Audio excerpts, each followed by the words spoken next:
Namaste from India. And welcome back to our channel. We are Chris and Carrie, two former chefs who now travel the world.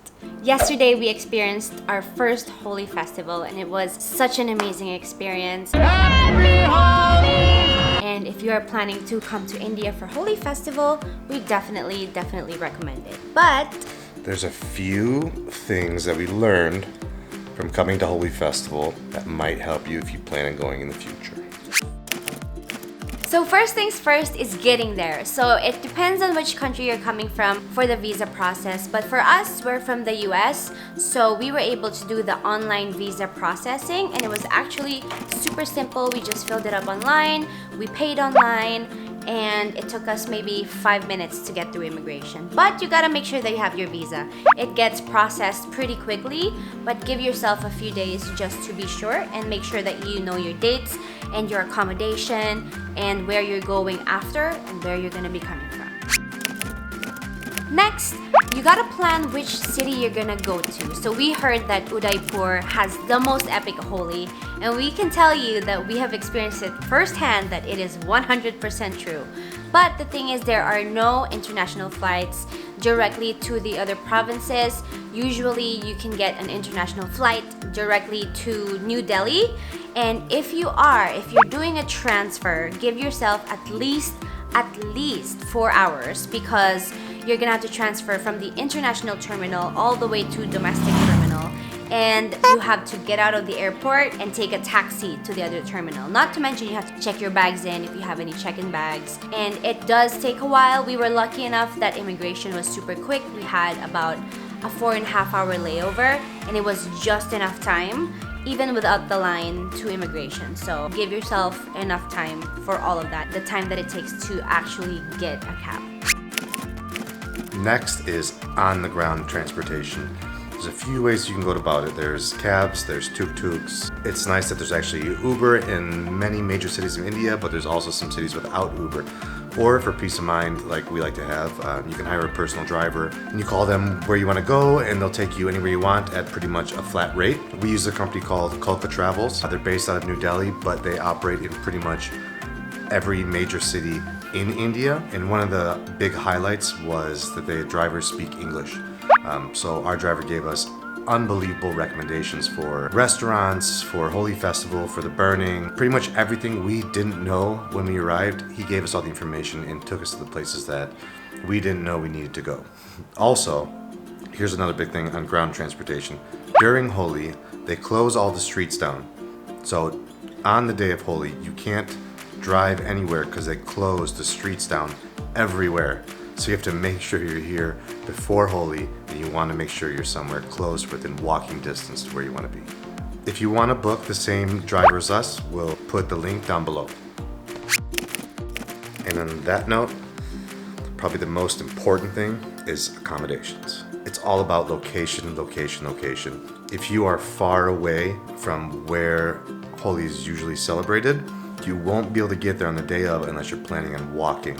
So you should find out where you're going to celebrate it and try to find accommodations close. We were super lucky enough to stumble upon the Little Garden Guest House. This is a 7th generation noble family member. The family worked in the royal court for the Maharaja of Udaipur.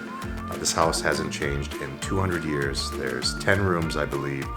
It's right central from the palace. Everything's within an 8-minute walking distance. We're right in the action. Shops, restaurants, bars. We walked out of our hotel and there was Holi Festival. Water balloons, colors, music, drums, everything. We cannot say enough good things about this place. If we ever come back to India, we'll come back to Udaipur right here, even if it's not a Holi Festival, because you're not dealing with a hotel. You're dealing with the owner's great-great-great-great-great-grandson and his son, who's going to be the 7th generation. This place is immaculate. The amount of hospitality that they have and the amount of pride they have in their family's ancestral house is unbelievable, and they really do treat you like family. They teach you all about the city, the do's and the don'ts.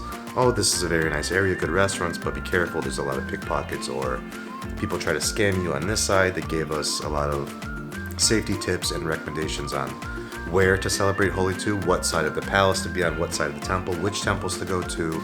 All this information that we had no idea about until we got here. They are absolutely awesome. And our favorite person here, Shanti. That's Shanti. So Shanti, he is the most amazing, hospitable person we've ever met.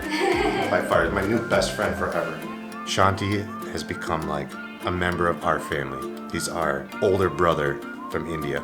This man has done everything we've ever needed without us even having to ask. So definitely find a good location. If you wanna book here, which I recommend you do, because we'll probably see you when you do, we'll put the details down below.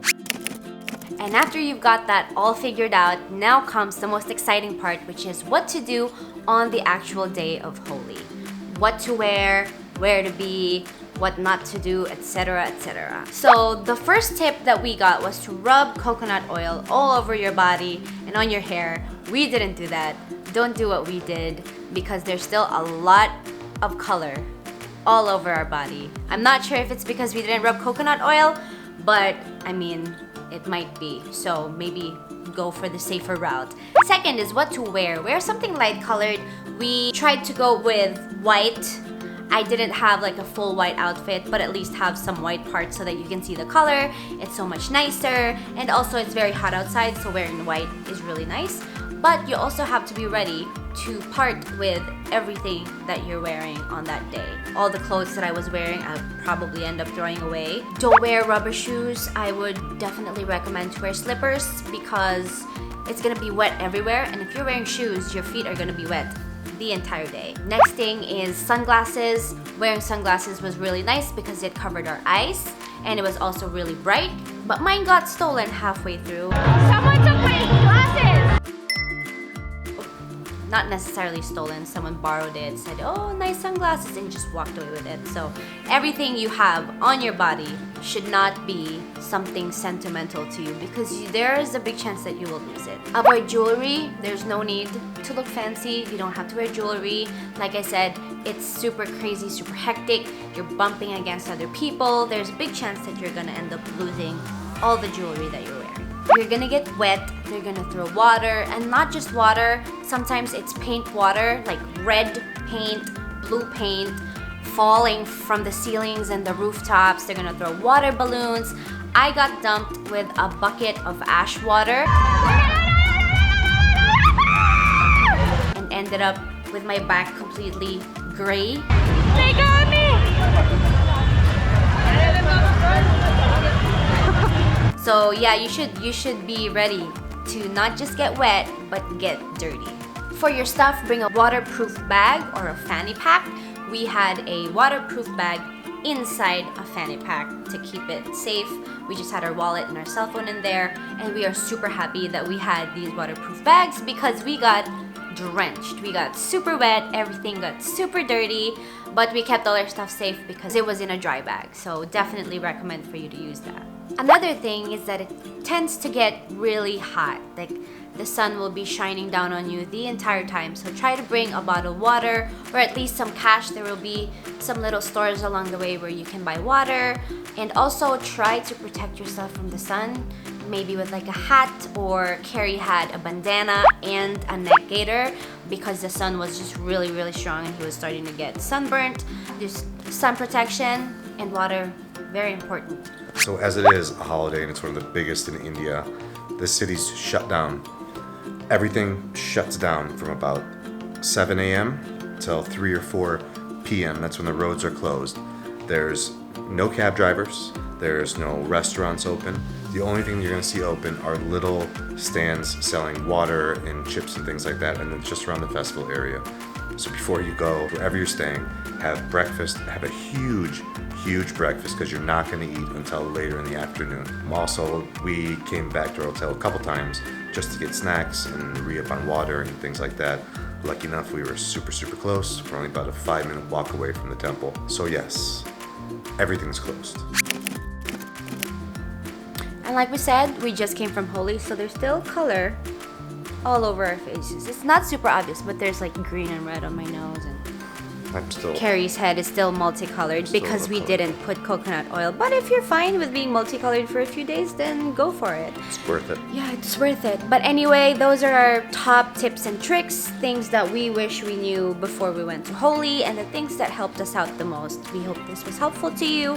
Holi was absolutely amazing. We had such an amazing time. Everyone was so nice and so happy. It's just an overall super happy festival, just the most epic environment you will ever be in, and it's something that you have to experience at least once in your life. So we definitely 150% recommend for you to come to India for Holi Festival and experience just the joy of this day. It's pretty epic. It's pretty amazing. I've never seen so many happy people in selfies in my life. Yeah, maybe another top tip is be prepared to take a million selfies. Just literally every 10 seconds that we were walking, someone would ask for a selfie, but not in a pushy way. They're just happy to see you. They're like, oh, yay, tourists are experiencing Holi and we want a selfie of it. So it's just one of the most special feeling, the most special day. I've never seen so many happy people in one place ever. Yeah, so just be prepared, be safe, and get ready for a bunch of fun. Okay, well, that's it. We'll see you next time. See you next time. Bye.